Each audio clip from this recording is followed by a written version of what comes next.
There we go. And maybe both of you, if you sit a little bit back, it might be better for the. How about you try to think forward a bit, pal? I actually can't. How about that? Yep, that's good. Max, are you able to sit back a little bit? And point your camera down. We're trying to try to get everyone's heads aligned. It's a head alignment check. That's good enough. That's fine. All right.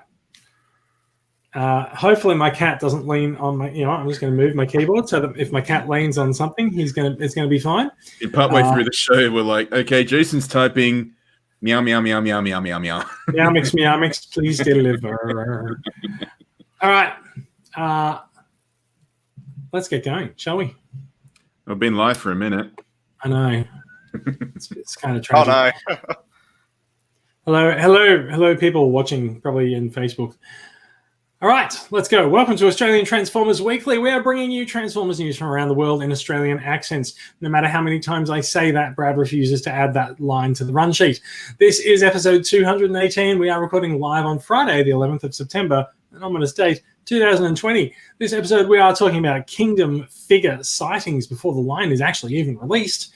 There's some new Ratchet figures around. I'm going to say Ratchets. Hasbro's ratcheted it up a notch. There's a new Masterpiece Starscream coming. Yeah. Well, you get a Ratchet, you get a Clank.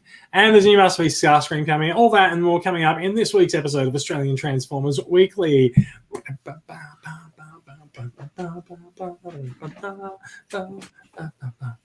That sounded like the theme music, right? Yeah, sure. Yeah, cool. All right, good.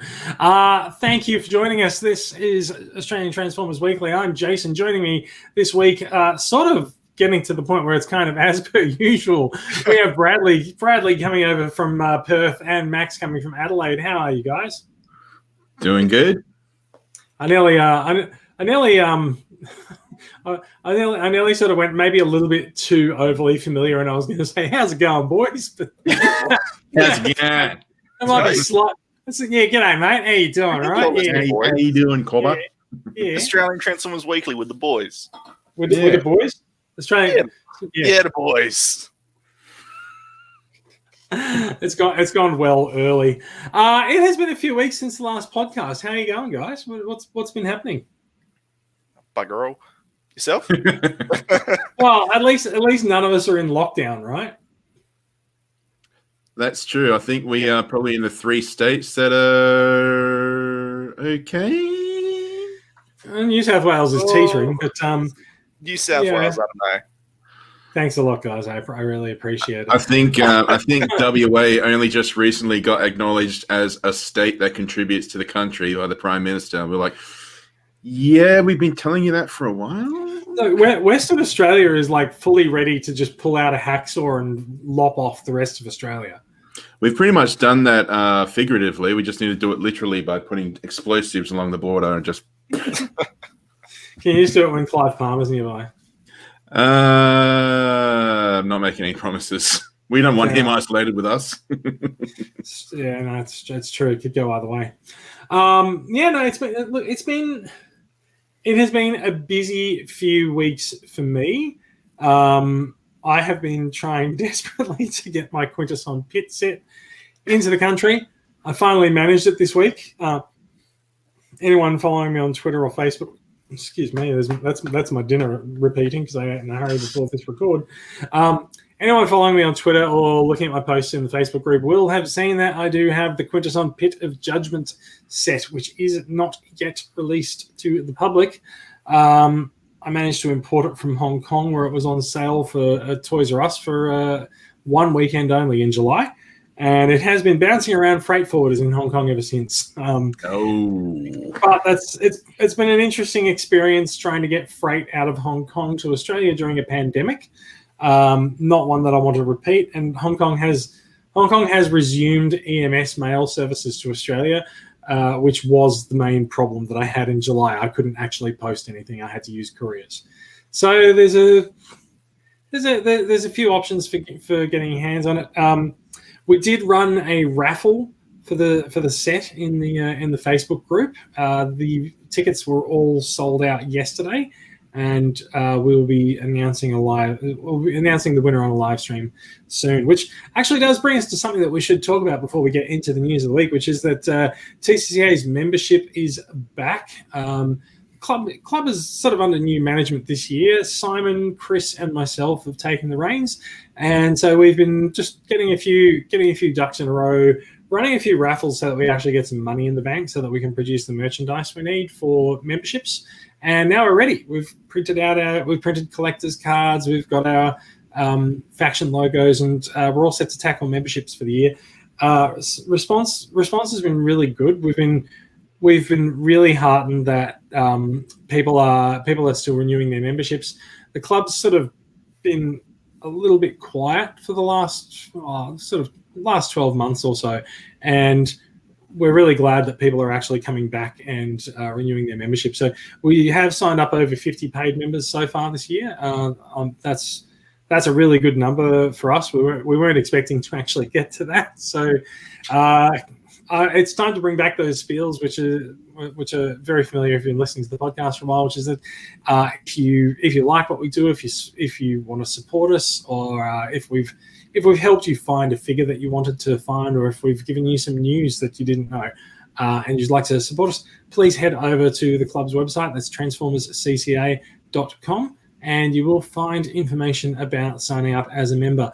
Membership this year is $10, and you get access to a few interesting services on the site besides the usual membership stickers and faction logo. So we will help you to do what I've been doing for the last couple of months in trying to get my Quintus on Pit of Judgment sets from Hong Kong to Australia. So it's a very daunting thing trying to order things from overseas and move boxes around when you're not actually in the country. So it's been a bit of an adventure, but we're ready to help you out if you're looking for all of these exclusives that aren't coming to Australia. Then yeah, give us a yell. If you're signed up as a member, then we will give you access to our freight forwarding service. We won't forward your freight for free because that would be commercial suicide. But we will let you use our freight forwarder and give you a hand along the way. So that is the membership proposition for this year. Not the freight forwarding, but it's more a case of if you like us, if you like what we do, please support us. We are also donating 10% of revenue, not profit, but revenue, to the Royal Children's Hospital in Melbourne. So that means if you see us do a raffle like we did for the Quintus on Pit yesterday, where we sell 80 tickets at $5 each, you can tell that that's $400 revenue, and you can tell that means $40 to the Royal Children's Hospital. So please, like I said, if you like what we do, if you want to support us, you want to support our giving to charity, please sign up for membership. Now, without further ado, I think it's time we talk about some Transformers. Sounds good. Do you know what? I can't actually snap my fingers, so thank you. Yeah. What? No, I can't do it. The skill escapes me. I just don't know what to do. I can transform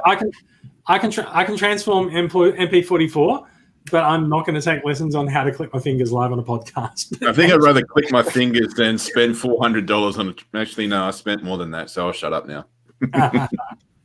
All right, let's bring in the news stream, because we do have some new figures to look at and some unannounced figures as well this week. Hasbro has been the leakiest of leaky ships in the last few weeks.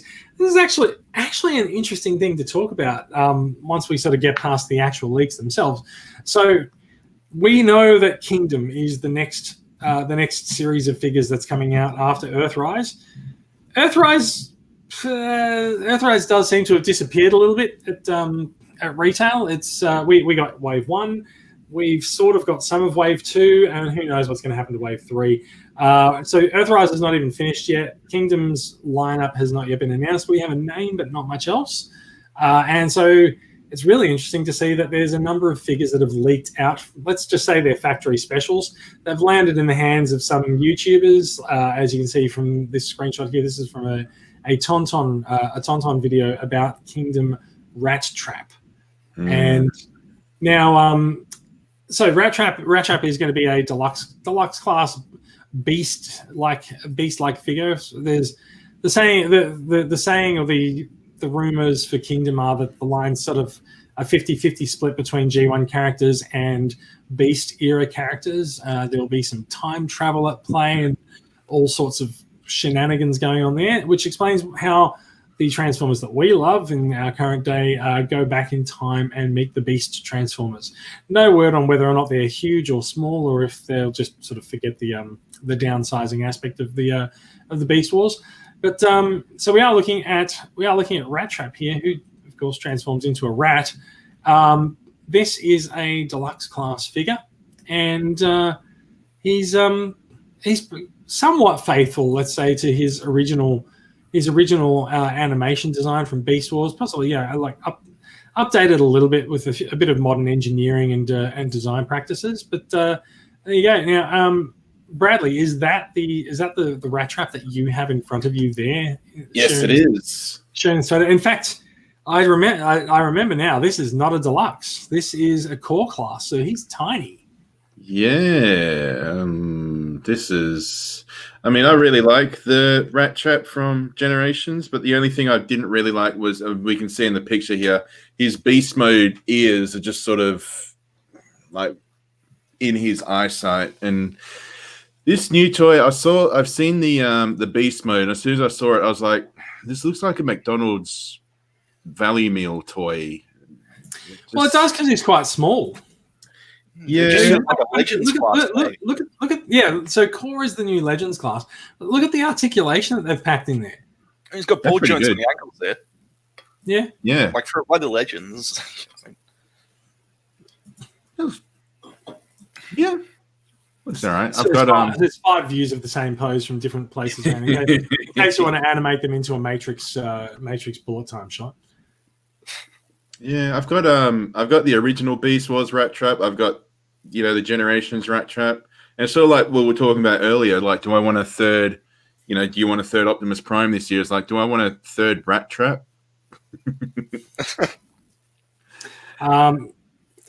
TomTom's also placing next to a Netflix Bumblebee, which is not out yet as well. But that's just showing off now. Yeah.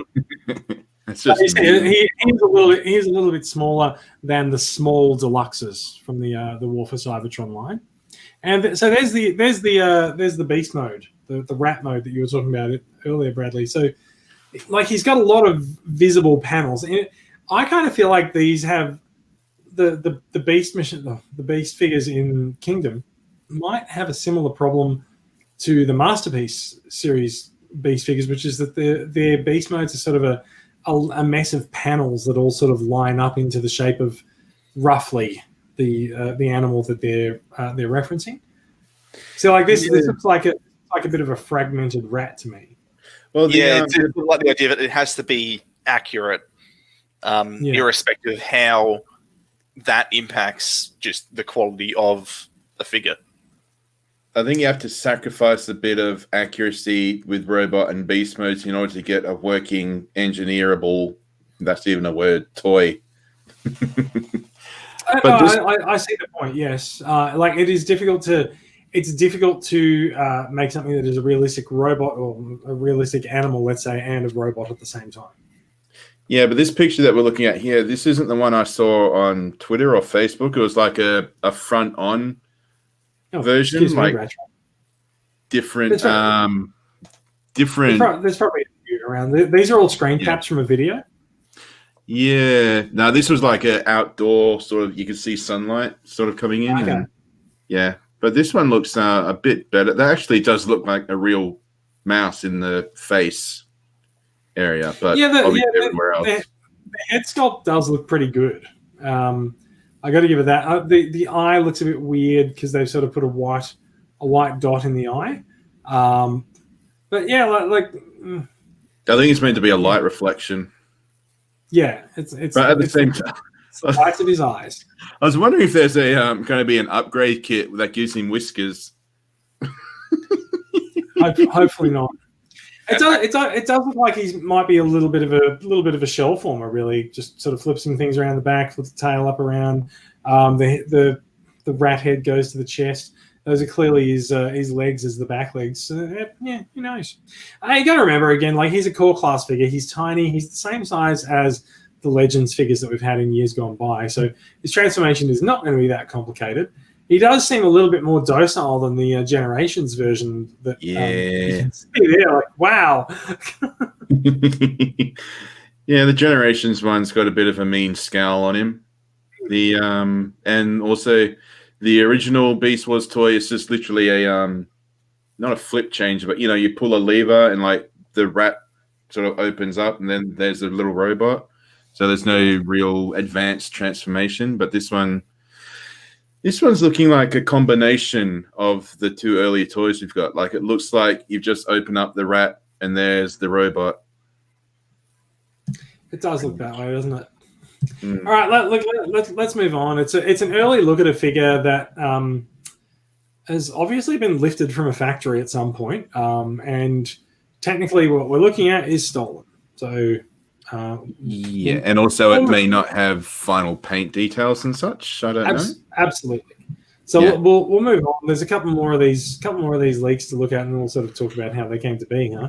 But so we also have there's an update to Cheetor. Now, Cheetor is a character who's actually gotten quite some play in recent years. He was a major character in Power of the Primes in the animation for Power of the Primes. I don't think he had a toy in Power of the Primes. No, he didn't. I don't think he was in the animation, was he? I thought he was. No, I don't think he's had any recent toys, but he's definitely been a presence in fiction. The closest... I'm actually confused because it was Optimus Primal in Power of the Primes, not Cheetor. I am getting confused between the fact that he's in Cyberverse, doing performing the same kind of role in Cyberverse that Optimus Primal was performing in the Machinima series, like being the protector of the Allspark and stuff like that. So yeah, I'm blending those two together, and Cyberverse is dominated because Machinima was shit. He does become the successor to Alpha Trion as well. Alpha Triza is actually Cheetor, just become the guardian of whatever Cybertron becomes at the end of Beast Machines. Yeah. Yeah. So he's he is a bit of a fan favorite character as well, right? People like him, that's why they keep bringing him back. He does have a Masterpiece figure already. He's had Cyberverse figures as well. This will be his first real sort of go at a deluxe in the last pretty much ever since his original toys came out. So this one we are actually looking at a deluxe figure rather than my mistake on Rat Trap being a core class. So Cheetor is a deluxe class figure. He's got sort of the deluxe engineering that we expect from those figures. Articulation, posability. He can do the Iron Man ground punch thing there, as you can see. So yeah, that's going pretty well.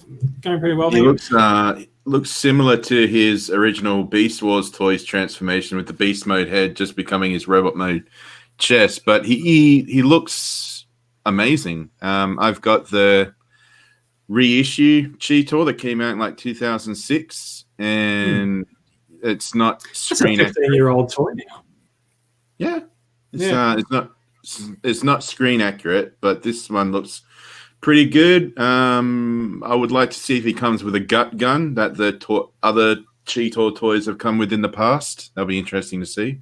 Let's keep going through the pictures and we'll see what we come up with. Looks like his tail turns into a weapon. He's got an axe. It's an axe tail. Is it an axe or is it a whip? I don't know. There's something weird going on. Something weird going on at the top of it.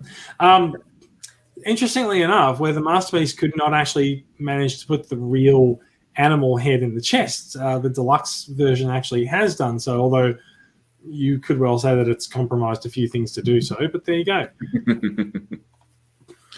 Yeah, this looks pretty good. Looking forward to hopefully getting... Yeah, that actually does look like Cheetor. It does look like Cheetor, and it actually looks like they've actually managed to make a mini version of the Masterpiece figure. The proportions look pretty similar. A lot of the way that the parts hang together, sort of on the back, and the way the front paws sort of hang together and everything, it all looks very familiar. It feels really clean, if that makes sense. Like it just sort of it seems like quite a tight, insular toy. It doesn't feel like it's overly complex, or it's got all these bits and pieces hanging off it. And it's got one good thing over the original toy, which is the robot mode legs become the back beast mode legs, and you can tell because his back legs are huge. They're like twice as thick as his body. He has massive feet at the back. Yeah. Also, you can see his feet sticking out the back, which maybe I don't know if that's meant to look like that in the end. But yeah, there is a side by side comparison between the deluxe figure and the masterpiece, where you can really see that they've really gone for sort of the scaled down masterpiece look in a way. This is something that's actually been happening quite a lot. Like people have been looking at figures like Grapple and Starscream in the more recent Siege and Earthrise lines, and just going, look, why do I need Masterpiece? These are the regular releases of these figures are getting good enough for me. And also, Masterpiece is becoming horribly expensive. Well, it's not just their higher quality releases, but the fact that they're specifically aping the designs of a Masterpiece line. Yes, like if you can get that design at such a cheap retail price, there's no question. It's true. So there's Cheetor with Rat Trap, as we were just looking at the core class Rat Trap as well. You can really see the size difference there as well. Obviously, Cheetor's the larger deluxe figure, so yeah. And there for apparently no good reason, there's an Earthrise Mirage. And that this scale is pretty much in scale with the TV show. Rat Trap is a very, very large rat, and Cheetor has been it's sort of known in the show that he's actually the size of a cheetah, whereas everyone else is sort of like imagine, like blurred reality sort of thing. Like Waspinator is a giant wasp, whereas Cheetor is actually like a real life size Cheetor. So this is looking pretty good scale wise. We don't really know what the scale for the figures in the cartoon will be, and we're probably like 18 months away from working that out anyway. So let's see how it goes. Let's move on a little bit. So that's a brief look at Cheetor.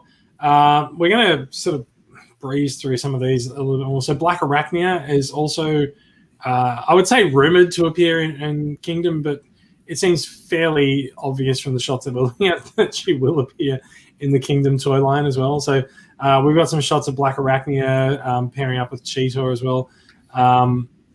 So Black Arachnia's spider mode looks gross and disgusting. It looks like she's facing the wrong way. She looks aggressively like a Beast Wars figure. Yeah, she really does. So Black Arachnia is a figure that hasn't been served that well by some retail releases, right? Like the original Beast Wars figure, or was it Beast Wars or Beast Machines? I wasn't paying any attention at the time. But the original Beast Wars figure, not good, and the Generations follow-ups have been okay. So Black Arachnia featured in Animated, in Prime, and there's been a Legends figure as well over the last few years. So she's definitely been something that Takara and Hasbro have liked to revisit. It looks to me now that like they're really enjoying offering the sort of different poses with the legs attached to her arms as well. And that really does sort of give the character quite a broad range of posing possibilities as well. Yeah, it's nice to see a Black Arachnia that actually looks like Black Arachnia from the show instead of just a repaint of Tarantulas or Black Arachnia from another franchise. Yeah. I was legit thinking of getting the Legends one because that looked pretty good, but this one, I really like that robot mode. Robot mode does look good, doesn't it? It also looks like she's got two different face options, or if there might be a mask or something that she can wear. She might have a mutant mask, which is what the original Beast Wars toys came with, kind of. Maybe. Looks like it's just, you turn her head around. Maybe that's it. So this is the one that I sort of noticed that. Yeah. I don't know. It also looks like Nightbird. Is that the one? The female robot from the G1? Oh, It does, yeah. That's right. Yeah. Was there? No, they didn't repaint Nightbird as Black Arachnia, though. That was a different... No, that was Chromia they did into Nightbird, I think. Or RC. Yeah, it was... So, I don't know where the connection is here to include that head, if they were going to. Mm. So this shot's an interesting one, actually. So, it's kind of creepy to have a big spider to play with like this. But also really interesting is, given that this is also from Tauntaun's review thing, notice in the background there's 2 Cheetahs and two rat traps. And another Black Arachnia. And another Black Arachnia as well. So Tauntaun covering all bases with his review stock there as well. So look, that's a look at Black Arachnia. I'm going to take one last look at a Kingdom figure, which is Warpath. Warpath is very, I'd say, a popular character. He's a character that a lot of people like. We haven't seen a Warpath since Combiner Wars, and we haven't seen a deluxe Warpath since earlier on in the universe of the Classics line. So this is the first time that Hasbro's sort of gone back to the Warpath well in a while. They've delivered us a deluxe class figure. He's like, he looks like Warpath. He's got quite a lot of articulation, as sort of a modern deluxe figure should have. I don't know much what else to say about him. He looks very what can you say? Really, it's kind of just like, oh yeah, that's a tank. Yeah. But it's not even in a way where it's like, okay, they've done a really impressive Warpath. It's just like, even as Warpath, he feels kind of bland. Like something about, the shoulders sitting down really low and the sort of lack of color variation, just it doesn't stand out to you. It feels like it feels like a toy Warpath, like the Minibot Warpath, as opposed to how we've seen Warpath in later media, Yeah, it feels like a blown up mini, right? Yeah, so it feels like they've gone right back to that specific well, which is accurate to how he originally was, but I guess it's not how we've come to know the character since then. Looking at this, he's not a huge figure either. He is smaller than most deluxes and bigger than Bumblebee. So it's pretty much keeping with the Minibot trope. He feels more like a Minibot than a deluxe. I don't really have that much of a problem with the size of the deluxe figures when you get to Cliffjumper and Bumblebee. It's just more a case of, well, he's a tank. I kind of expect him to be big. I guess what they are really just making it. This is Minibot Warpath. Yeah, he's a personal tank, not a military quite tank. Specific, I guess. Yeah, like he doesn't have a crew; he just has some bloke as a pilot. But this Warpath looks good. I've got the Generations Warpath, which I think was 2012, 2010. I can't remember. And that is a good deluxe toy of Warpath, but at the same time, it doesn't really look like Warpath. It looks like the sort of later, like sort of G1 Redux incarnations of Warpath, like IDW and stuff, where we see him as this big boggy dude and what have you. Yeah, and this one looks like a G1 animation cell just being popped out and realized. The only thing that's a bit weird, well, 2 things. One, the color looks a bit muted, but that could just be the camera. And 2, the face sculpt looks weird. I think these are video captures, so a lot of them they'll sort of lack a bit of resolution on them. But sorry, I'm just going to tap and go back a bit. So because they're video captures, everything's a little bit soft. But that's a better look at the face sculpt there. And I feel like the face sculpt is quite good. It's quite accurate to what we know Warpath to be. Yeah, it looks good in that shot there, actually. Yeah. It's just, I'm hoping that the eyes are blue and they're just covered, because Warpath with black eyes just looks mean. Ballpark. Yeah. Yeah. So look, it's worth talking a little bit about how these figures came to be. There has been a massive amount of leaks going on in the last few weeks, and we haven't been recording episodes while these things have been leaking out. But Hasbro did actually fire someone over these leaks. Someone presumably from their factory. There was someone on Reddit who had been leaking these things out, and apparently has been given the flick. So don't know whether or not these things will continue to leak out, or if all the leaks are done right now. I have heard that there's a leak of a leader class Megatron that we sort of haven't seen come out yet. So someone might be sitting on that for a while. And there was definitely a leak of the one of the upcoming 2-packs, the Spin Out and Corden 2-pack, which they're both repaints of Wheeljack, sort of in different colors. So that one did leak beforehand, or at least one of the figures did. So look, I mean, it's all very exciting when we see leaks of upcoming toys, but you got to remember that especially in cases like this, Tauntaun got these figures presumably by purchasing them from someone who'd stolen them from the factory, or he was given them by someone who stole them from the factory. Either way, these figures are not really meant to be out in the public space yet. They, as you said correctly, Bradley, they might not be final yet. They might not be. They might not have their finished engineering or finished painting or anything like that. So it's a shame. It is a shame that we're so excited by them that we managed to sort of wind up in someone losing his job over it. Similarly, no one's forced the guy to do it, and I assume he's been making a bit of money out of it on the side. So, and he's probably going to be facing charges, presumably. Don't know about that. Don't know. It's hard to speak to conditions and things in factories.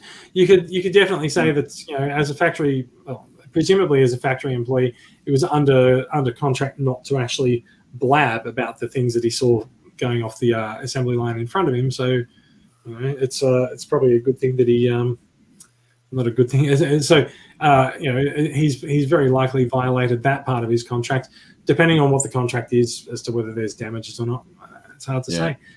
But yeah, there's no good obvious winner out of this stuff. People are angry with Hasbro for firing someone for breaking their rules, and Hasbro is obviously angry at the guy for leaking the stuff that he wasn't meant to. So yeah, it's just a tough situation all around.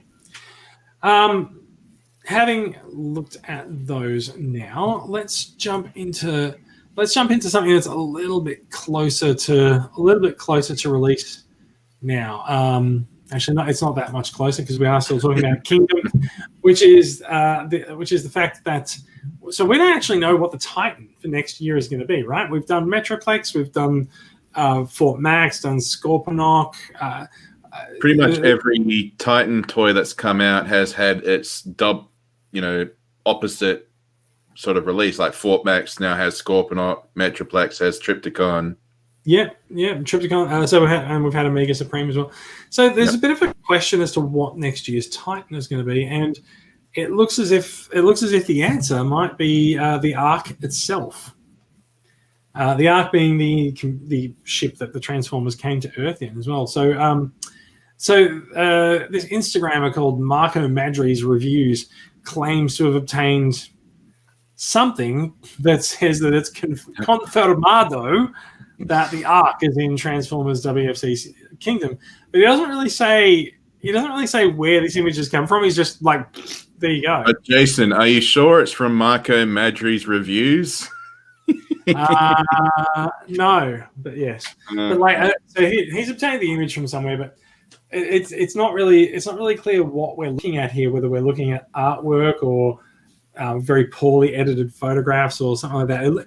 It looks like this is some kind of a documentation where things have been explicitly crossed out around it. That maybe these are scans from a magazine that might be revealing some of the play designs or the play patterns around it. Maybe the text has been obscured or something. So the the question is this actually going to be the Titan figure, or will it just be a general? Will it just be a playset release inside the Kingdom line, or maybe it's the Commander class figure? It's hard to say. We've got multiple rumors about Kingdom's Commander and Titan classes. There are people saying Magnaboss, Tidal Wave, and so if those are really the characters, is there really space for the ship to? Which doesn't really seem like it transforms. It seems like it might more open up into a playset. Maybe this is something different entirely. Could this be Cyberverse, or does Cyberverse not have an arc in it? Cyberverse does have an arc, but it doesn't look like this. This is very Generation 1 designed. Okay. I guess, sort of what you could say is like, it's not necessarily a transforming figure, and so it doesn't classify as a Titan or a Commander class or anything like that. But if it's a large toy that has a suitable parts count, but it can still occupy that price point, right? So that we won't label it as Titan class Arc. It'll just be like, hey, here's the Arc, and it costs the same amount as a Titan. Possibly, it depends how big it is. But remember as well, it's not just the main line that gets released. So the Quintesson Pit of Judgment is not a part of Siege or Earthrise. It is a part of the War for Cybertron trilogy, which makes it technically a part of the Netflix line. There's still scope to release additional figures sort of between the mainline retail releases. And so maybe that's what this will become. Maybe this will be a $70 figure that comes out next year. I think there'll be a lot of fan rage, but hey, that's nothing new. About if this were to be a Titan class toy, because the arc isn't really it's sort of a character, but at the same time. Well, you'd think they could do it as like the animated Omega Supreme kind of way, but then we've just had Omega Supreme. Yeah. Also, note what I was saying about it being about the Quintesson Pit being branded as War for Cybertron trilogy and no Earthrise or Siege. That's also the branding on this slide, the second slide here. It doesn't say Earthrise, it doesn't say Siege, it doesn't say Kingdom. Also says it says on the bottom King Don. Yeah, well, I mean, he got it right in the other one. So, I mean, that's also not how you spell confirmed, but no one's picking fault with that. Confirmado. Yeah. So what I'm saying is that this might not be part of the retail lines. It might be a collector special or something like that. Yeah. So look, it's a rumor. It's supposition at this point. We haven't actually seen photos of a toy. I don't really know what this is.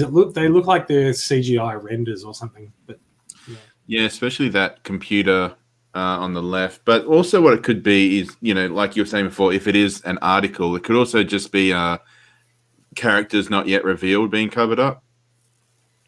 That's true as well. Yeah. Although, if you're going to leak something, I don't know why you wouldn't include the characters unless that's someone else doing it. But yeah. Or it could also just be, excitement for the Titan class, if that's what this is. But at the same time, it could just be this Marco Madri prick getting us to talk about him on his podcast. All right. Okay. Let's stop talking about Marco Madri. I'm not gonna repeat your vicious slight at the man, but yeah. Let's move on. We are going to talk about some characters that are closer to release than Kingdom. Finally, we'll start with this week's reveals. So Hasbro has been running Transformers Tuesdays for so long now that I think people had forgotten. But the final reveal of the 5 was this week, and not only it's been going for so long that they've actually been revealing figures on other days as well. So there's been a lot of figure reveals in the last few weeks. So what we've got revealed this week is a Generations Selects Shattered Glass set that comes with a Shattered Glass repaint of Earthrise Prime, who does look fantastic, and a Shattered Glass repaint of Ratchet. Now, I think I think Ratchet is not the first time he's appeared in the Shattered Glass line. Certainly not the first time Prime has appeared in Shattered Glass, but this will be sort of the widest release of a Shattered Glass Ratchet ever. And it is Generation Select, but it is up for general order. So yeah, we're looking at an evil purple Prime and an evil white and blue Ratchet. I think what do you guys think? First of all, are you fans of Shattered Glass? Yes, I've got majority of the official repaints into Shattered Glass toys. I think this is actually the first release of a toy of Shattered Glass Ratchet. Right. Oh, okay. You're right. Yeah. That's why I was so excited for this. Back in the day. No. Yeah. He was a prominent character, but he didn't get a repaint. So that's why I was so excited when this set was revealed. But yeah, like you were saying, it does involve getting a third Prime in a year. I mean, I got Earthrise, I got Sleep Mode, Alternate Universe. It's possibly not even the third one. Like Netflix has a Nemesis. The Netflix line has a Nemesis repaint of Siege's Prime from last year. There's also a Voyager repaint of Earthrise Prime coming out in the Netflix line as well.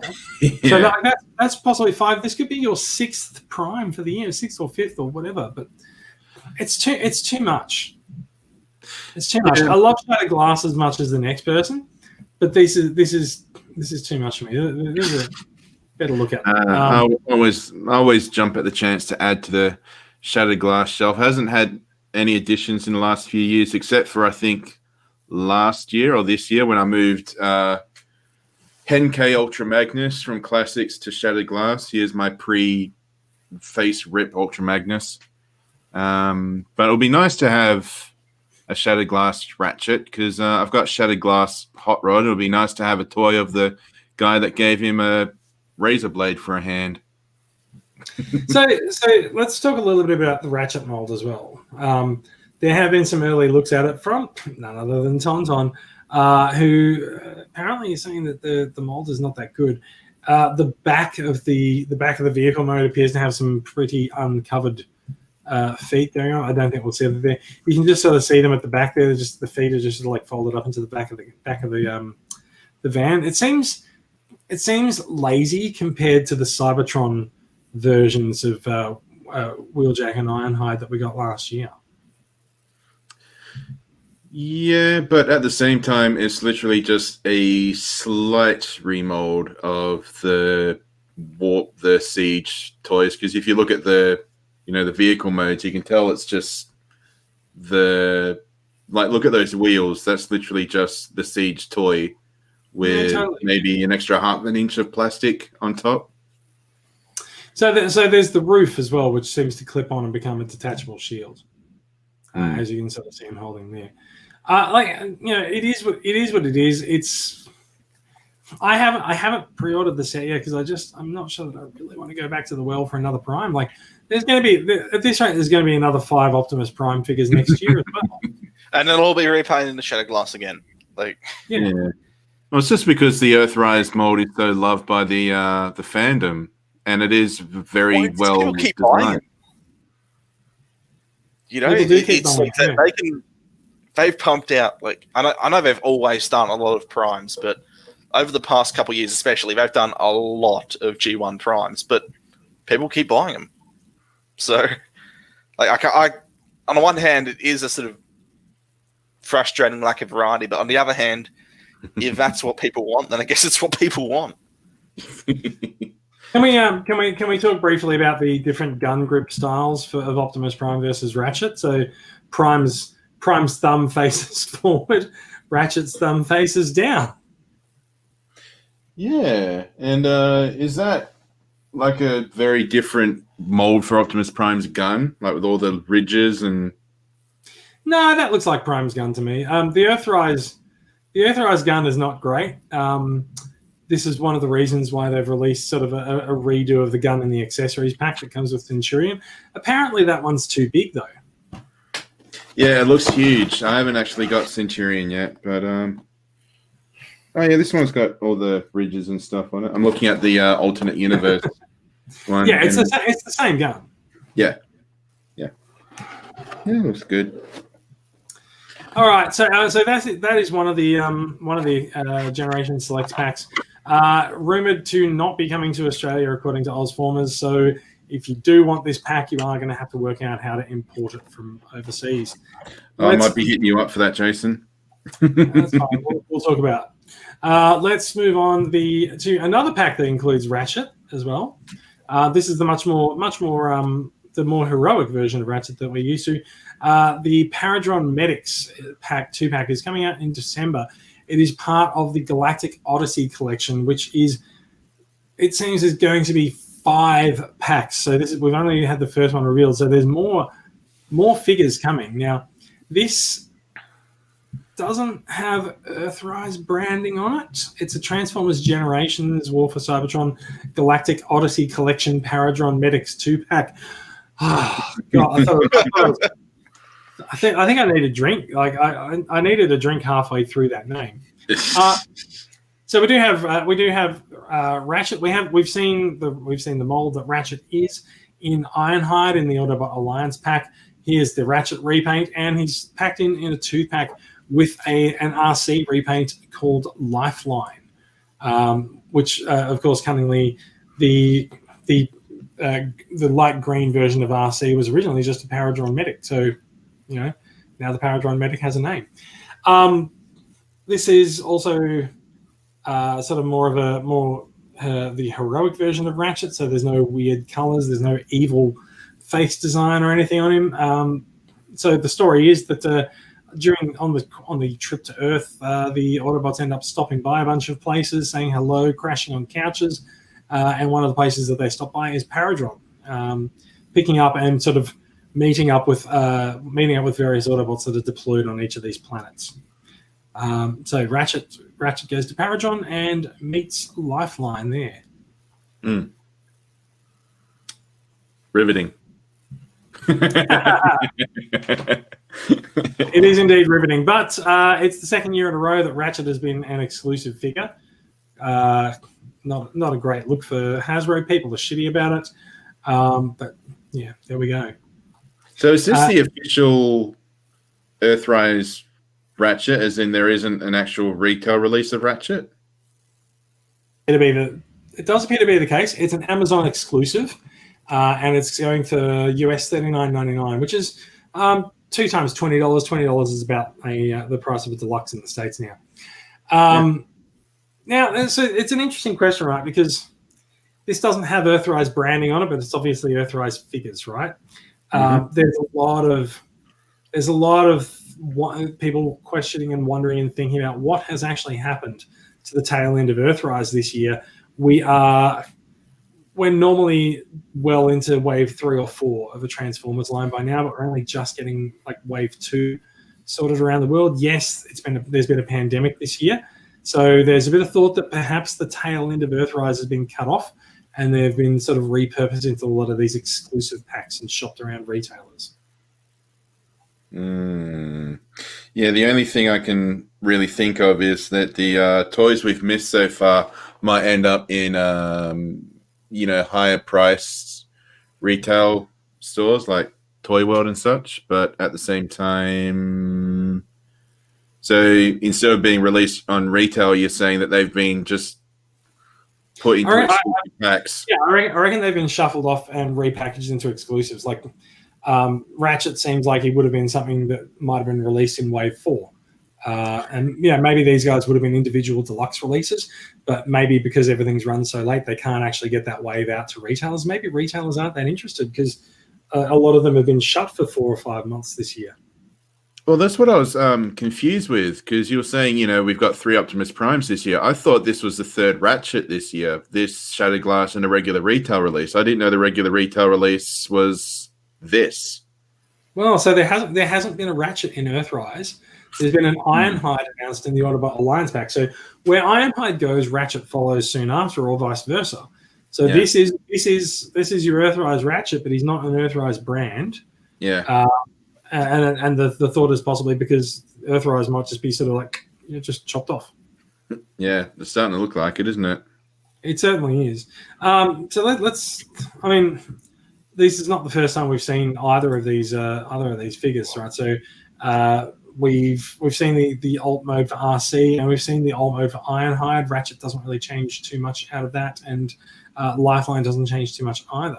I guess the interesting part of this is I was very amused by this one. It's like, you guys have a lot of work ahead of you to fix this one.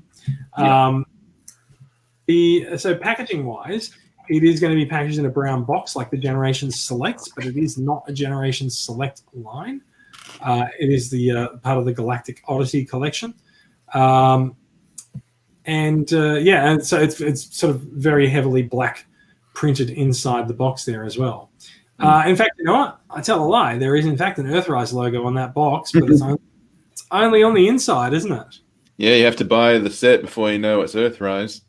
Yeah, I can't. Damn, foiled again. There's the sort of the 5 planets that we're going to hit. We've got Paradron, Biosphere, whatever, Dominus, Botropolis, and Micron. Now, you can sort of guess at what some of them might be. So Micron might be sort of related to Micromasters and things like that. Don't know what the hell Botropolis is, but it sounds great. It sounds like Brotropolis. Yeah, bro. And to my knowledge, nobody's actually translated the Cybertronian on there. Although my guess is it might well say Galactic Odyssey, but I don't know. Yeah. So there's perhaps a few too many letters for that, but yeah. So yeah, there's going to be more 2-packs to come. We can assume that they'll be announced in the next few weeks or so. They'll just pop up online here and there as basically. They probably will. Others have. Yeah. Released today, triple pack. Awesomeness. Let's move on. Now, we talked a little bit about the G2 Megatron that was leaked as a possible Generation Select release last episode, which was a few weeks ago. And the very day after we recorded the episode, the double whammy of G2 Megatron and a new Seeker called Sandstorm was unleashed on the world via a reveal in Singapore. Now, this happened in the middle of the Transformers Tuesday reveals. It was thought that it was going to be a Transformers Tuesday reveal that went early, but no, it was its own thing. So, hence my mention earlier that we're getting Transformers Tuesday releases and other things on other days as well. So, G2 Megatron, we spoke about last week, last time. I don't think much has changed in terms of that. Like, I am flip-flopping on whether I want it, kind of for the same reason as the Shattered Glass Optimus Prime. I just think I have enough Megatrons, especially from Siege and Earthrise. I don't know if I need another one. Yeah, it's not particularly unique. No. I thought you had the BotCon G2 box set, didn't you? Or not? Do you mean the Combat Megatron? No, the Generation 2 Redux box set from... No, I haven't got that. Yeah. Okay, well then you don't need this. Well, I haven't got. Well, I mean, like they don't have to match up. I just feel like I've got too many Siege and Earthrise Megatrons. I don't need any more. However, Sandstorm is definitely one that I'm interested in, and I want more. The more that I see it. Yeah, I literally the moment we were talking about him on that Wednesday TCCA chat, I pre-ordered it. Yeah, he's just gorgeous. So his deco, he's got a bit of a sandblaster deco. He's a fantastic tempo with the sort of the angry howler jet mouth. Yeah, so that's from Blitzwing or Double Dealer from a few years ago. That face. Oh, is it? Yeah. Yeah, right. Interesting. Maybe it's sort of found its way through there through the G2 etymology of the figure. So there was a Seeker that was meant to be released in G2, which was sort of a desert camo sandstorm kind of thing, but he didn't have the the camo paint job on him. He was just sort of a flat color. Yeah. And so that's been very much done up for the Sandstorm release. Now, he's not coming to Australia. G2 Megatron is. You can pre-order him all over the place. He's about $60. But if you want Sandstorm, you are going to have to import him, and he's been selling out fairly fast. I admit I hedged my bets for a while, and then when I went to order him from Pulse, it was gone. So I've had to pre-order him from somewhere else. So these aren't a 2-pack, because that's what I was thinking. No, No, it's just singular. They're both Generation slogan class figures, so they'll both be about $60 each. Oh, all right. Because, yeah, that Megatron looks really good, but at the same time, I don't really have any sort of G2 representations in my collection. But I'd be interested to see it IRL, but at the same time, I don't want to actually own it. All care but no responsibility. Yeah, pretty much. Fair enough. The Sandstorm looks interesting, but at the same time, when I get Dirge and Ramjet, I'll probably be like, yeah, this is enough. Maybe. What about Thrust? Oh, yeah, I got to get Thrust as well. But this is just a repaint of Dirge. Yes. Dirge or Ramjet? This is Ramjet. I think it's Ramjet with the wing design at the back, yes. Oh, yep, Ramjet. Yep, my bad. Doesn't matter. Yeah. So, yeah. I'm more for Sandstorm than I am Megatron, which is annoying because he's going to be the annoying one to get. Yeah. Well, that's usually how it works. I bet you any money if it was the other way around, you'd want Megatron. Probably. I mean, I can't deny that Megatron does look beautiful. Like, just the paint on him is, it's just really nice and clean. I don't quite know what it is about it. There's a specific sort of, I think it's just the pastel quality to it. I think it's also that you wouldn't usually associate with that. What stands out to me is his head. It looks bigger than what it should be, and it looks like at the same time this is just like a kit bash. Yeah, but there's something about him. There's something about Megs. Yeah. There's something about Meggie. Yeah. All right, let's move on. We have a couple more stories to get to before we can call it quits. Another leak that came out this week is so we knew that we were going to get Runamuck, but now we've also seen Runabout in the fleshy plastic. These two look pretty great together, but I still love my Generations ones, or the BotCon Timelines ones, which were ones. Yes, which were also a repaint of Wheeljack, and these are also repaints and redos of Wheeljack by the looks of it. Yeah, they're also remolds. They had different heads. They're the Battle Charger heads. Yeah, I'm in the same boat, especially since, like you said, these are repaints of Wheeljack, and I've got Earthrise Wheeljack now, and I like having Wheeljack and the Battle Chargers look, as far apart as possible. So they do look different. Like they've got the hoods at the back. So like there are some differences, but the base mold still seems to be quite obviously. I say Wheeljack. I've got exhaust, but they seem to be getting a good mileage out of the sort of Earth car figure. And they'll probably come out with a 2-pack or whatever, and I'll cave instantly and just buy them. But then you'll have you got Earthrise Wheeljack? No, I've got exhaust. Okay. Well, then you're going to have 3 of the same mold in 1 year. Oh yeah, but at least it's not the same character with different paint. They're actually different characters. Well, they're different universes. The Optimus Primes. Yeah. Anyway, so there we are. These guys look all right. They do look a little bit hollow around the legs. There does seem to be something missing around the waist, right? Like it's just sort of like the legs and the body seems like it's just sort of hovering above the waist. I was going to say, so you have seen the G1 toy, haven't you? Oh yeah, I love superior. I love the G1 toy, but like that doesn't really excuse what's going on the waist on this figure. Like it just feels like something's missing. Either some detail or something. It sort of looks like the body sort of comes down to a point and sits on the waist, whereas usually it's just like, you got the waist and that plateaus. Whereas like that shot there, it sort of looks like it just goes in like a bottleneck, like the body bottlenecks into the waist. And it's a bit chunky up the top for that bottleneck, but I don't know. I don't know. Like I said, I'm very fond of the Collectors Club versions of these. Yes. I'm not sure that I need a new one. Nope, you don't. Good. Well, we've sorted that out.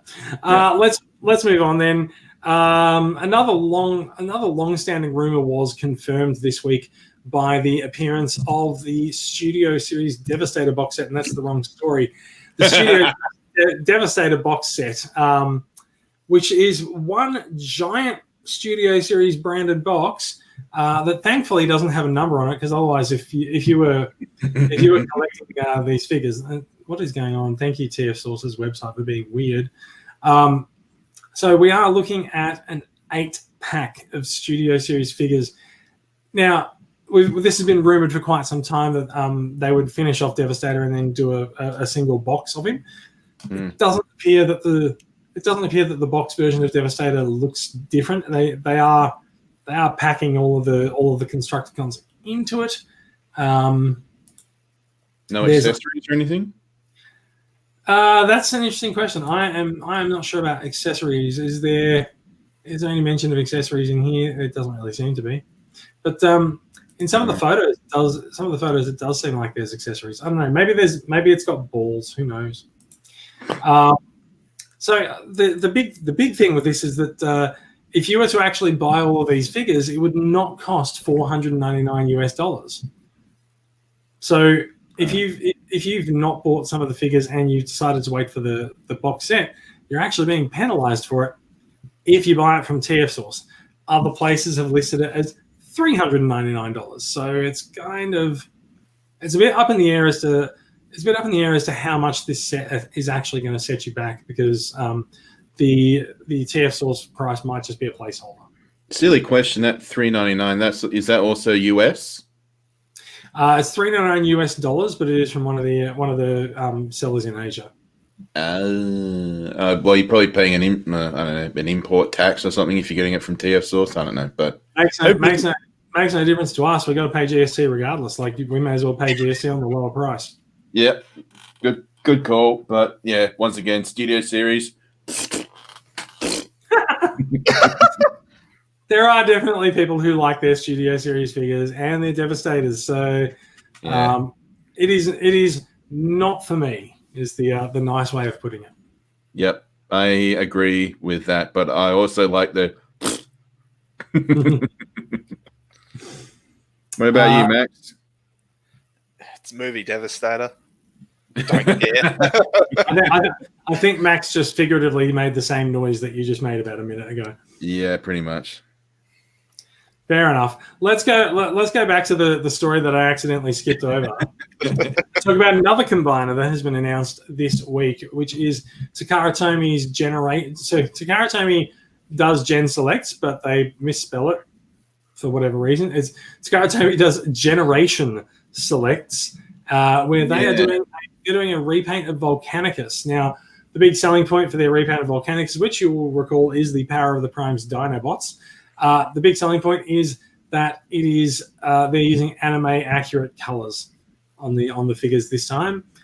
There doesn't so there does appear to be sort of a bit of a chunkier feet and hands. It's also got. Does it have combined mode weapons? Is that what's on the back, or is that? It's like brand new swords based off the FOC Grimlock sword. So you can see the swords are hanging around on the back. Yeah. Exactly. So wings/swords. There's a good shot of the family of dinos there.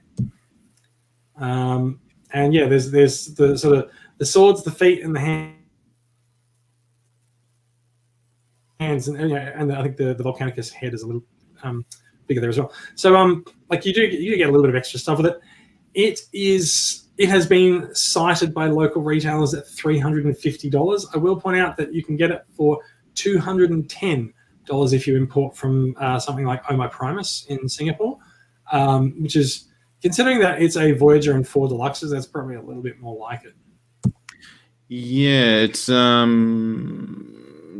interesting. It does look like it comes with extra guns for the individual robot modes, but I don't know. I'm sort of all Dinobotted out after getting the power of the Prime. If these were, all up a scale, like Grimlock was a leader and the others were Voyagers, I'd be all over this. But since it's just a straight repaint, it's kind of like, yeah. No, fair enough. So, the other thing is to remember, of course, that these are previous generation toys, so you don't get things like ankle tilts and excuse me. You don't get things like ankle tilts and all the articulation that we enjoy with Siege figures at the moment. True. No, like out of all the sort of older generations releases in the past few years to bring back for a big select release, I was not anticipating this. I I don't think they were very well received in the first place. No. So that's sort of struggle to rationalize. That is actually an interesting point, right? Like the Dinobots were sort of greeted with a collective meh by people in the first place. It doesn't seem like the Power of the Primes version of the Dinobots was particularly popular in Japan. So it is an odd choice for Takara Tomy to go back and just go like, no, you will love these characters or else. Well, it's just we wanted Dinobots to come in the classics line for so long. We got them in Power of the Primes. We were sort of like, yeah, they don't really look that great, but they're Dinobots, so they're awesome and give me. And now a couple of years later, they're like, okay, these are the Dinobots you wanted in the same color. It's like, dude, we've just bought, these ones from retail several years ago, and now you're just giving us what we actually wanted. Piss off. It's hard to fault that. Like I said, these are the same characters that we already got. So the Grimlock was not particularly well received, besides sort of being a big hulking Grimlock. He's sort of a bit lacking in articulation and balance. And I got my Grimlock here, actually. He's just not that exciting, is he? Well, this is the Power of the Primes original Grimlock, and I think the biggest complaint, besides show accuracy, it's just they didn't. I mean, these are the accessories he came with. They're combiner mode feet, but they're meant to be like blasters. Just... Yeah, but you got to remember that they did that a lot with Combiner Wars and things like that, making all the combiner parts sort of like, oh, if you blur your eyes and tilt your head to one side and look at it upside down in a mirror, it looks like a gun. Well, these ones require you to look into the sun for about a half hour through a telescope. Yes. So yeah, it is what it is. I don't know anyone who's been particularly enamored by the announcement that Volcanicus is coming back for a second go. And those that were excited, we've since removed from Transformers Collectors Club Australia. we have not. There are a couple of people who are like, oh yeah, that's nice, but I don't know anyone who's necessarily been that moved to order it. We'll see. I put the Power of the Primes into their Volcanicus mode, and I was like, this shouldn't be. It's just. Oh, look. The option's there. If you want your Dinobots to combine, you can combine them. If you don't, you never have to touch them. Well, you never have to touch the combining boards. I do like the Volcanicus head with the Grimlock crown. That looks cool. But yeah.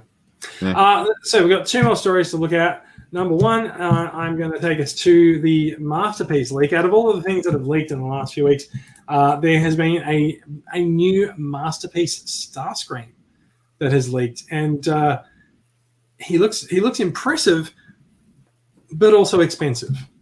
Yeah, he's going to set you back like $400 or so, but you've got Earthrise now. He does look good. He does look good. Now, the question is, if you've got Earthrise Starscream, are you after a Masterpiece Starscream? The answer is, if you're a Masterpiece collector, probably. Yeah. Or if you have Make Toys Starscream, are you after Masterpiece Starscream? So I specifically did not go for the Make Toys ones because I figured that there was probably a redo of the Takara ones coming. So this is a Masterpiece Starscream with the engineering that we've come to expect from the toys like Megatron, Sunstreaker, and the new Convoy, the MP-44 Convoy as well. So and the price tag. The price tag will probably be there as well, but I'm pretty excited to see the engineering that goes into it. Like that is actually a pretty flat back for a Seeker. He's hiding a lot of his complications quite well, and he looks like Starscream from the cartoon. Like looks interesting with the way the wings are folded. I wonder how that's done. It does. Like there's going to be a few interesting mysteries until we actually see this figure in the flesh or plastic more. Very good articulation on the legs, sort of being able to move around with the knees there. He can kneel down. He can do a lot of things. So very, very interesting to see the way this looks. Apparently in this photo, it's actually sort of leaning a little bit forward, and this is not like he looks a little bit stumpy in this shot. Yeah, he looks a bit, but it's better in the other shots. Yeah. So yeah, there's a decent amount of jet mode kibble going on there, but I kind of don't care. I like it. For some reason, this new mold, like the one that the picture we're just looking at, where he's leaning forward, there's a brief like one. I honestly don't know what that photo is. That one's weird. Yeah, that looks like the one brief shot you see of Starscream in the Beast Wars cartoon. I don't know if you've seen it or not, but yeah, that just looks like Beast Wars Starscream, which is cool. Yeah, it'll be very interesting to see the engineering behind this toy because it looks pretty good. It will be. Look, I can't have a missing number in my masterpiece collection, so I'll get it. So you're going to be getting Starscream, Skywarp, Thundercracker, and potentially Dirge Ramjet and Thrust? Maybe. And Sunstorm? Maybe, we'll see. And Storm? You gotta remember, I can't have a number hole in the collection either, so I can't get rid of the others. That's true. So you're just going to have to start looking for a new apartment, mate, with more display room. We'll see what happens. Given the history with the Seekers and Coneheads, it'll be at least 5 years before they're all out. True. Yeah, they'll be all out, and then the year after, by the time I finish them, we'll just put up a new mold again. Yeah, new mold, Starscream. It's true. All right, let's get rid of the news. We're done with news. Let's come back to the 3-up headshot. Let's talk about things that we have acquired. Just briefly, because we are running horribly over time. What have you guys acquired in the last few weeks? What's been happening? I've purchased but not yet arrived Scorponok and Hubcap, but not yet arrived. That's all. Max. Sorry. Max. Talk at once. Right. So I've actually purchased something for once. Insane, I know. Basically, as you were saying earlier, Brad, MP44 is kind of expensive, so I didn't buy MP44. I bought the knockoff. Nice. Mm-hmm. And he's excellent. He costs at most a fifth of what you'd pay for MP44. So what's that? Is that $100? $150? Yeah, about literally just $100 shipped. Yeah, right. Yeah. Wow. And he's fantastic.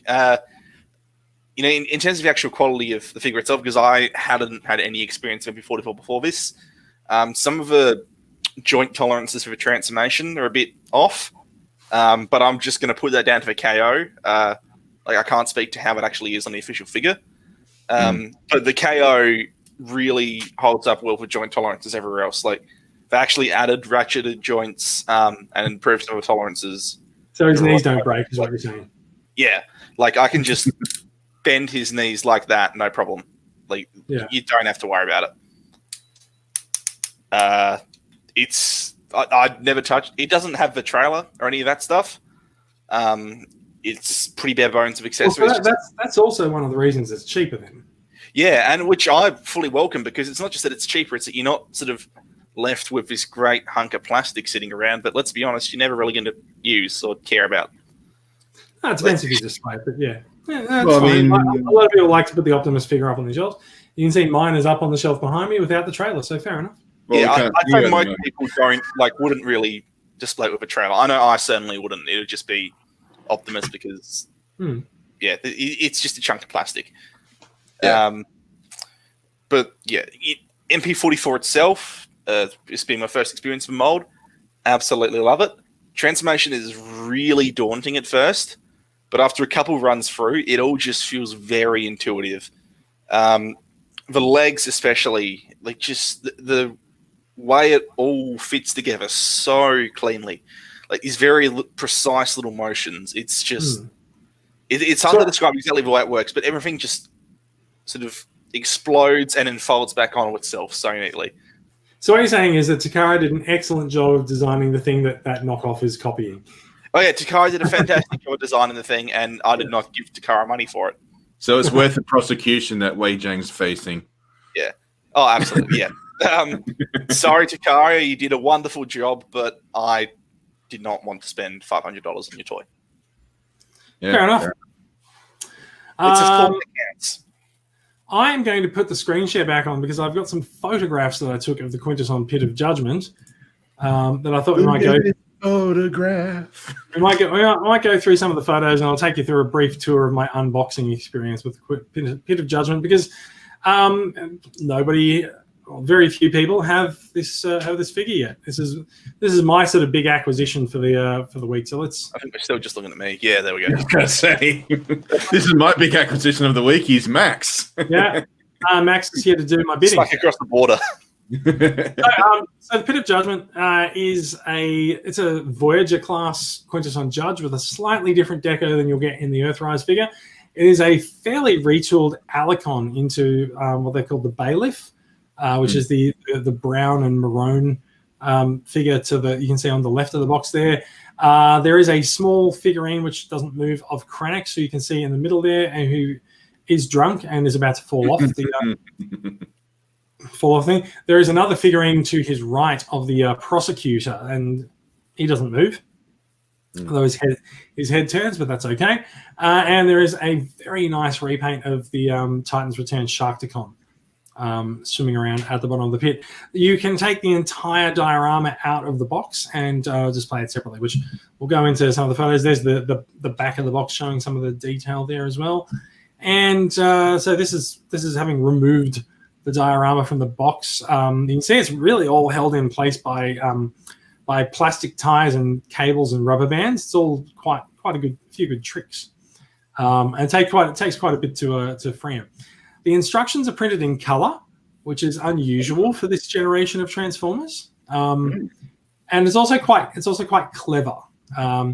It says, so I'll just read this part out. It says, understanding Quintesson lore. If you're guilty, you'll be fed to the Sharkticons. If you're innocent, you'll be fed to the Sharkticons. How to defend yourself against Sharkticons?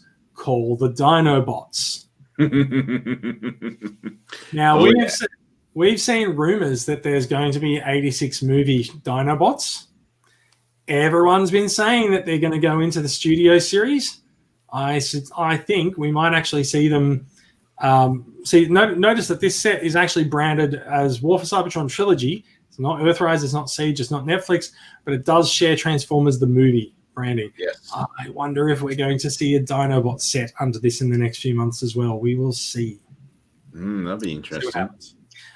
So you get a bit of dialogue. The prosecutor, guilty or innocent? Innocent. Feed him to the Sharkticons. Kranich, spare me this mockery of justice, which he said just before he slipped off the thing and got fed to the Sharkticons. They've also shown you which face means what in Quintesson lore. So we've got doubt, death, wrath, wisdom, and wit. Quite like Wit. Wit seems like he might be the least evil of all of the Quintesson faces. We'll see. He looks like a good bloke. Yeah, he does look like a good bloke. And so there's sort of the figure in packaging up close there. There's a bit of a depth shot of Kranich showing some of his detail for an inarticulate figure, and he looks like his arms move, but they don't. For an inarticulate figure, he's pretty nice actually. You sure he's inarticulate? Like they're not really stiff joints? Believe me, I nearly pulled the arm off trying to move it. Okay then.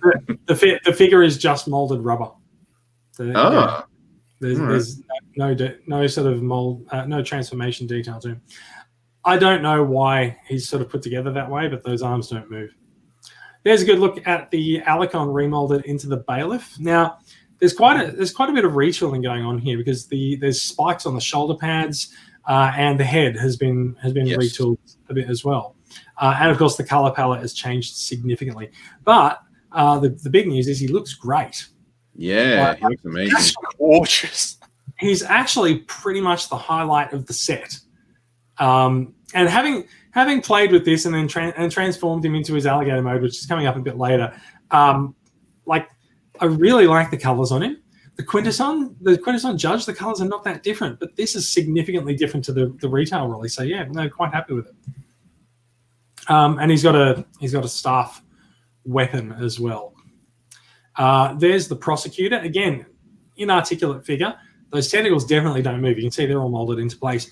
The head does actually swivel left to right. But yeah, that's all you'll get from the Prosecutor. You know what? That's all you need from the Prosecutor, though, because the tentacles designed the way that they are, they look like they're moving anyway. They look like they're constantly moving. Like if you look away and then look back at him, you can't tell if the tentacles moved or not. So I think this is fine. And there's the Judge, free from his box and on his little blast effect mat. The difference between this and the regular retail release of the Quintesson Judge is that this has green tentacles, which are much more cartoon accurate, and I think he has a generally more cartoon accurate color scheme. I think the Earthrise Judge has a darker palette to him and grey. Definitely a darker grey on the retail. The egg is darker grey. Yeah, and so there's the gun. So the gun was actually you might have noticed we didn't actually see the gun in the box when we were holding it up. The gun was actually inside the Judge, because the Judge, if you've seen any of the other reviews of it, the Judge's top comes off and there's a cage inside, and the gun was in the cage. Which fair enough. It's a safe place to put it for transport. That is clipped onto one of the pegs on the tentacle there as well. Okay. And so there's his throne again, different color. It's grey on the Pit of Judgment and it's green on the retail release. And I couldn't resist. Sorry. Inconsent and feed him to the stationary. Yes. Well, can he get away from us? No, he's stationary. Come on. Now, so here let's talk about transforming characters that should not transform. The Quintesson Judge has what is said to be a jail cell mode. I don't understand how it's a jail cell mode. It's ridiculous, is what it is. However, a couple of things to point out. The throne, when it's flat, has standard ramp connectors, so you can connect Splashdown and other Earthrise and Siege ramp bots to it. You can open up the cage and put Kranix in the cage, or as I did earlier today or a few days ago, Baby Yoda. So, yeah. But also whatever the fuck this thing is.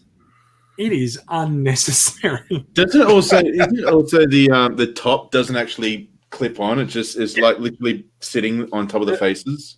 The top is just sitting there. Yeah. This is.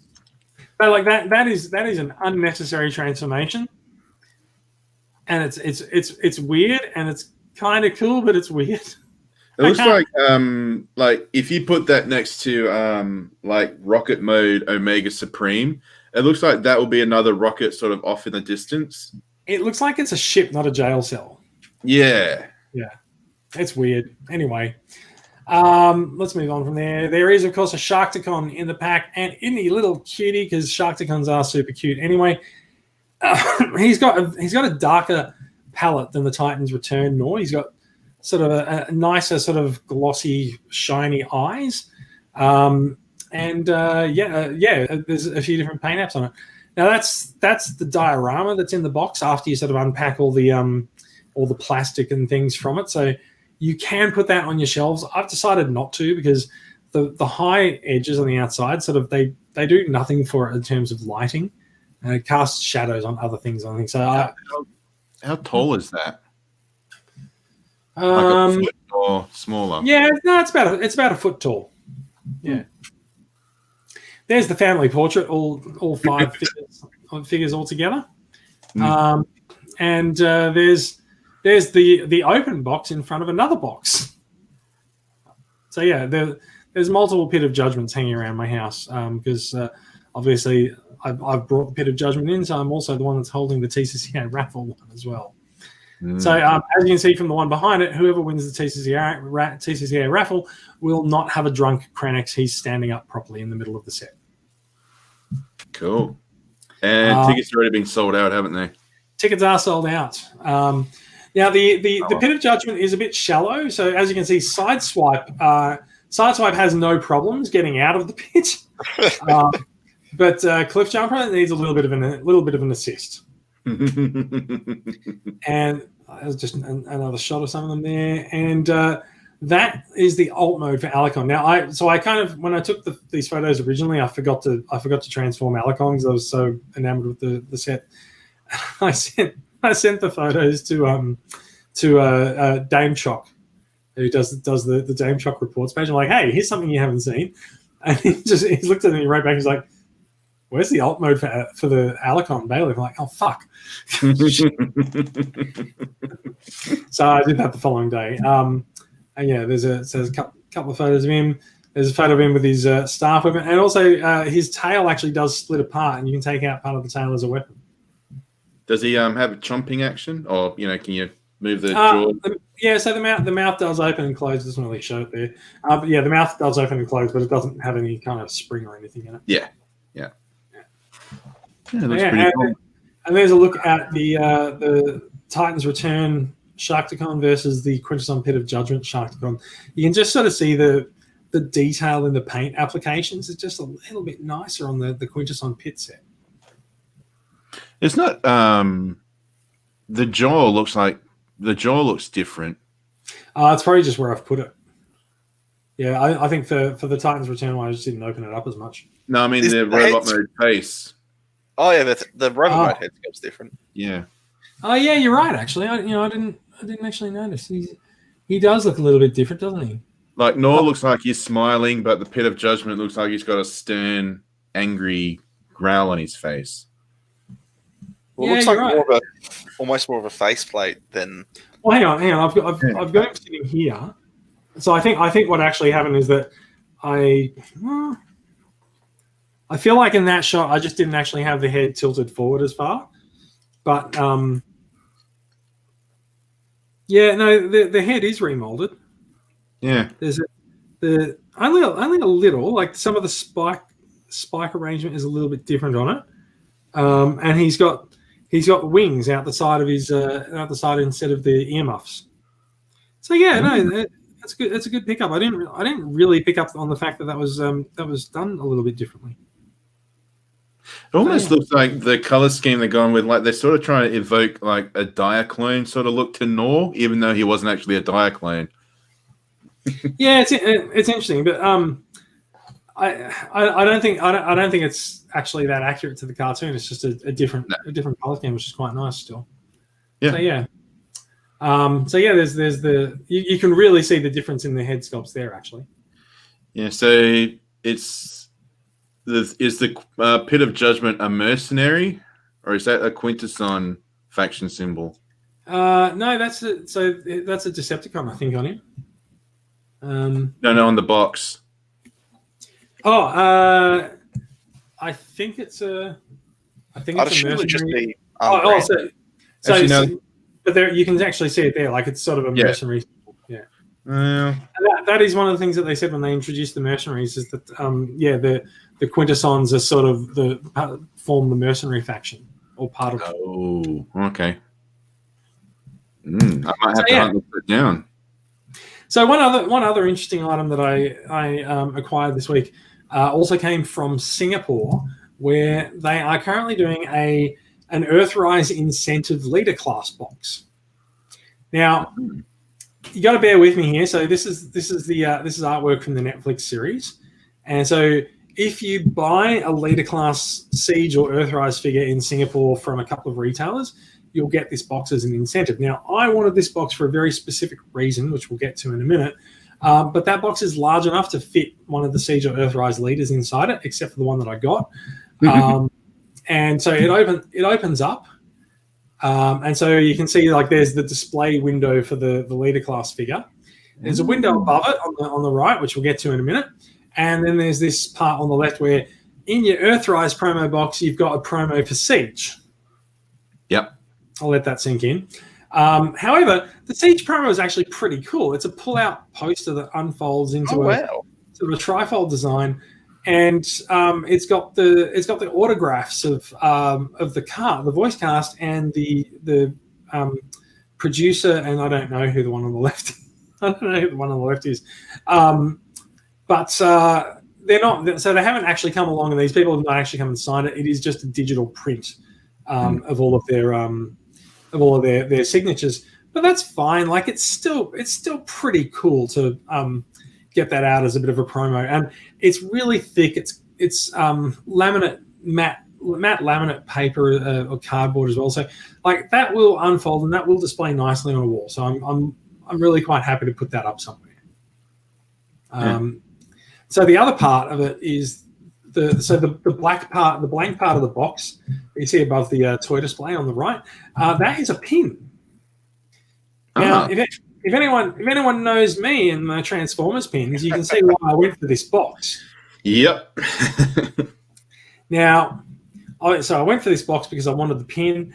I have questions for Hasbro in that why did you do a pin of Earthrise but not Siege? So I would really like a pin of the Siege logo to go with this because then there'll probably be one for Kingdom as well. However, this is giant. Like, look at the size of this pin compared to Cliffjumper. Like, it's actually really big. Do you have it like on hand, like with you now? I do. Let me take out the screen share and put myself up. Right. So here you go. Whoa. That's huge. That is a huge pin. Now, as much as I am happy to have this pin and everything, there's one part of this pin that is bitterly disappointing to me. Because if you can see my pin board just off the edge in the background, right? Mm. That's the back of the pin. It doesn't go onto a pin board because it's got a badge. So you're supposed to wear that. Yeah, you're supposed to wear this, right? Badge of honor. So I don't know how I'm going to display this. Maybe I can get some kind of a hook that will like go into the board and just sort of sit there and hold this up as if it was stuck into the board. I might have to look at something like that. We'll see what happens. I'll report back in whenever I get around to it. I'll go to we do the next show. It's about 2 months.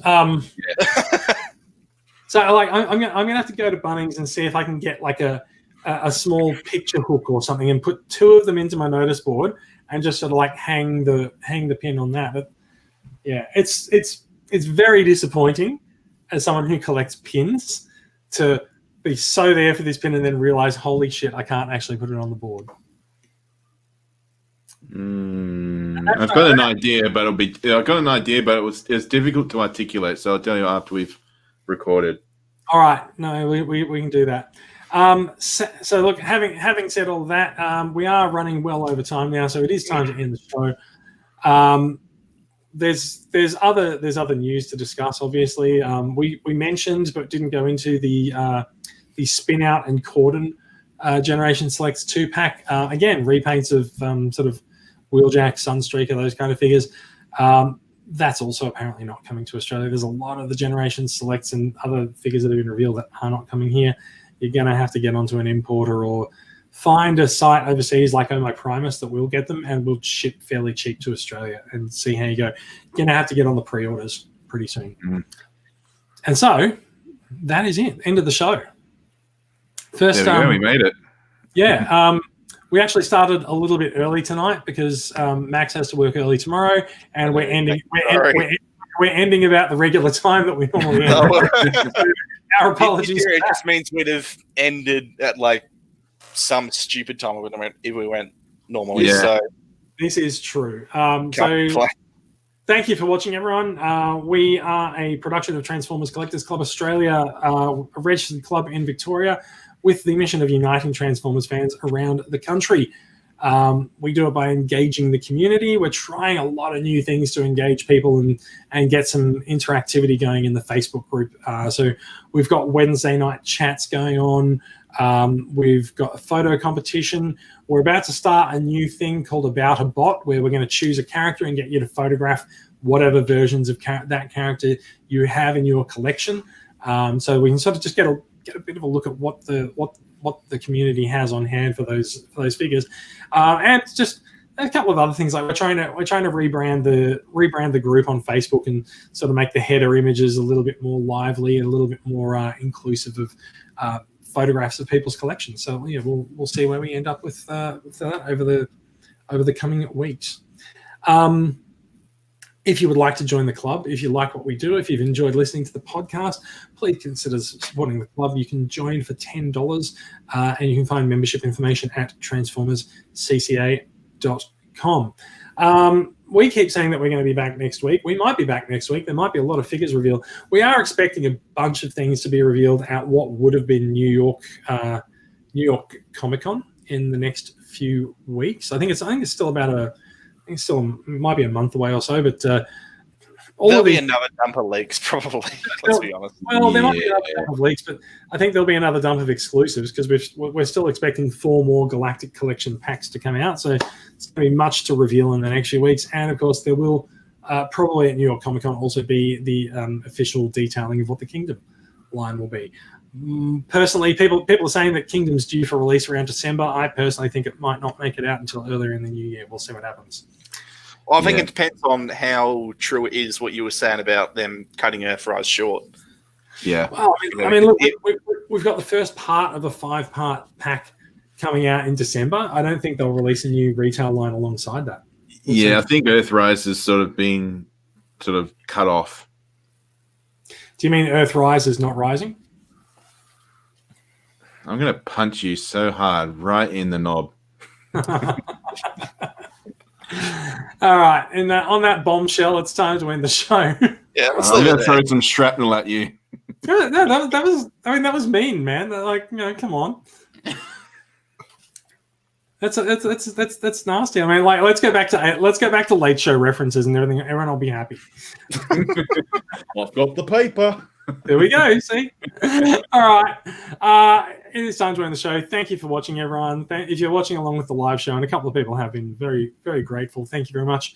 And you will find this podcast in your favorite podcatcher of choice. And find us on YouTube if you want to watch the video or listen to the downloads. Thank you very much. Thanks for joining us. And we'll be back, let's say next week, just for shits and giggles. Bye-bye. Also find me on Twitch, but bye. The real podcast actually did come back next week. Maybe the real plot twist is the friends we made along the way. You can find Bradley on Twitch at twitch.tv/groovyguy0069. Makes you sound more like a secret agent if I say it that way. Well, that's why 0069 came from. So there you go. Yeah. You've caught on. All right. I've caught on. It's only been a couple of years. Thank you for watching, everyone. Bye-bye. We'll be back in the fullness of time.